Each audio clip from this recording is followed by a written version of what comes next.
Hey, how are you guys doing? So today I want to kind of do a quick comparison between my Wahoo Roam version 1 and a new cycling app I just discovered. Well, I know that has been advertised by some other YouTuber. It's called Cadence. The webpage is getcadence.com. I am not affiliated nor sponsored nor paid by the creator of this app with Ryan. I've been kind of looking at this because my Wahoo as you can see, is the screen, the glass is shattered. Even though it works just fine, but I've been kind of thinking about upgrading to Roam, the latest Roam version 3. However, while I'm kind of thinking about that, I also want to try it out this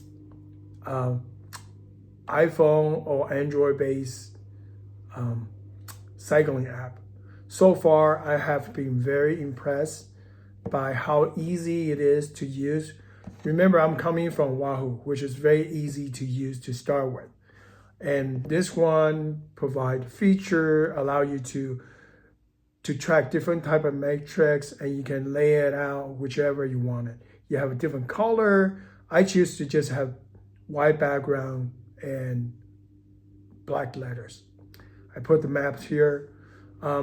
Regardless, right? It has different pages. The one that you can customize how many pages you wanted and all that. So I'm not going to go in depth what the feature is about. But today, what I'm really interested is to making a comparison between these two devices in terms of navigation.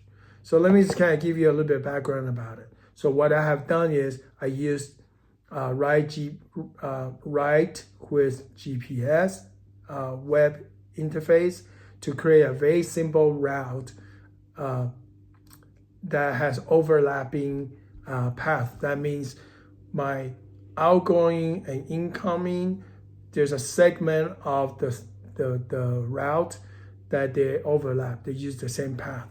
I try to determine whether the devices, the Cadence, can provide correct direction. Okay. Long story short, based on my observation, it works really well.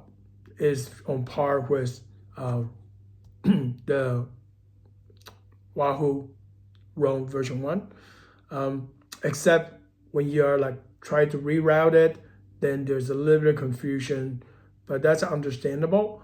But this ride is about 17 minutes long, and I'll probably try to accelerate it because it's pretty boring. But I want you to get some sense how this navigation works, and in my opinion, I feel much more comfortable, and also the direction you provided is much easier to follow than the one I have. Okay, the Wahoo Roam. With that said, I have experienced a couple of instances where the app just froze, at least in the navigation page. I talked to its support, Ryan, and he was asking me whether the app actually crashed or truly frozen by swiping to different pages. I did not do that. I didn't think about that. But maybe next time, hopefully there's no next time. The other thing, of course, I realized this is my backup phone, so I haven't been upgrading it to the latest iOS. This is the iPhone.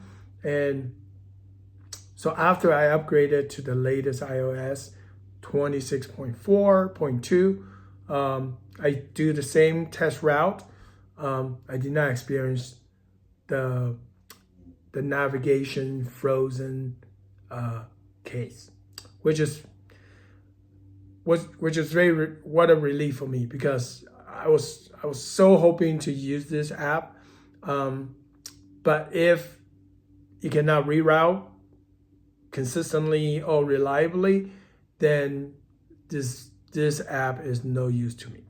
Okay, I know a lot of time, majority of my time, I don't use navigation, but the time that I use navigation will most likely to be the area that I'm not familiar with. So I will have to rely on my bike computer to guide me through. But if the bike computer cannot do that reliably, then the app is useless. When I talked to Ryan, the creator of this app, he did mention in order for the navigation to work properly and reliably, data plan is required. So my guess is this app would be useful when your internet connection is consistent.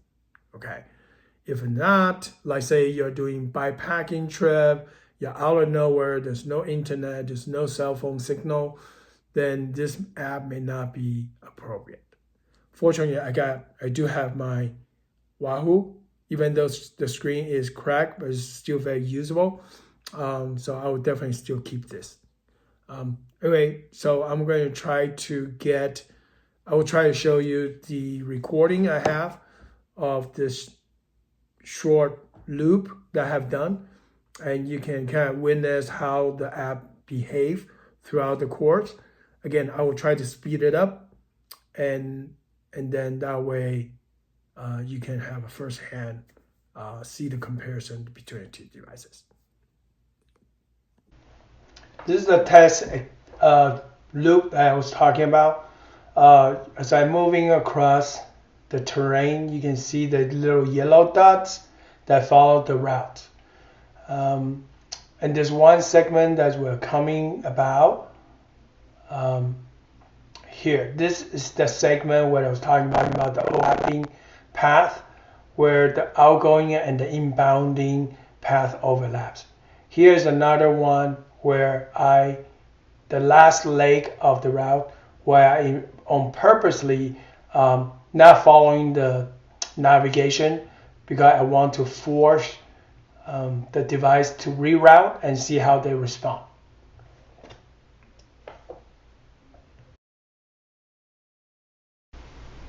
So as we're speeding through this demonstration, I want to share that you can see from the Cadence, it's very similar to Google Map or Apple Map, where they show the white arrow where the next turn is, as opposed to the Wahoo Roam.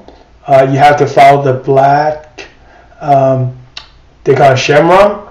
You follow that, and so both of those are fairly accurate for this simple loop, but I definitely like the Cadence quite a bit. And you can see on the top of the screen, it's kind of hard to see, they give you which street you want to turn and what's coming up, right? So this is quite useful in this case. So I'm just passing this overlapping segment as I was talking about, and you can see from the Y arrow in the Cadence application, I know that I needed to make a left turn. And of course, Wahoo was dead on.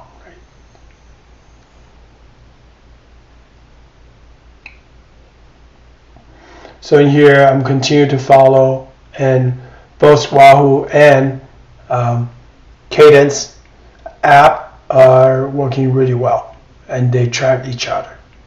I found that the Cadence reposition itself fairly faster than Roam, as you can see there. And another turn is coming up. You can make a note of that. And one thing I didn't like about Roam is, as you traverse, sometimes you, as a rider, you get confused, right? Are you still on the right track? Because the update is, there's a slight delay of the update. Yeah. So this will continue on further. And again, both of them are making the same suggestion, and Wahoo is also just follow that black chevron, the route they plotted out.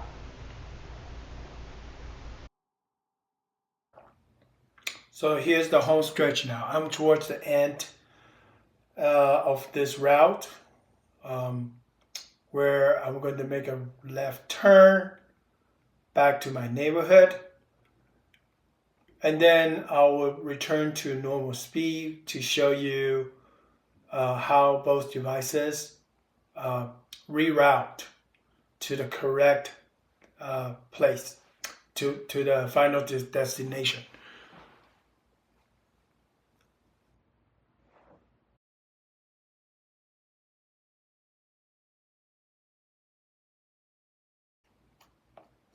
Okay, so now making a left turn into my neighborhood. You can see my final destination is on my left hand side, and the GPS is asking me to make a left hand turn on the Grove Street. So I will not make the hand turn. I'm going to continue down the street, and you will see both Wahoo and Cadence will reroute. So in this case, Wahoo is shown in the blue chevron, and I'm going to miss another one. I'm going to push forward and skip that one. So this time, the Cadence actually brought me to a dead end, cul-de-sac, as opposed to Wahoo that say, hey, you should make a left-hand turn, which I did. I did not follow the Cadence in this case. Now this time I'm following the Cadence direction, make a left-hand turn, and you can see it's making a big detour back to Delicate Court. But in fact, there is a small shortcut between the two, the blue line and the one on the left, the gray line. There's a small connection where that's where I'm going to make. I'm making a left-hand turn right now back to my neighborhood street. And Wahoo was very quick to recognize that my destination is right in front of me, but Cadence took us a while. Now you recognize it. By the way, sorry for the shaking. My GoPro setup is not very good.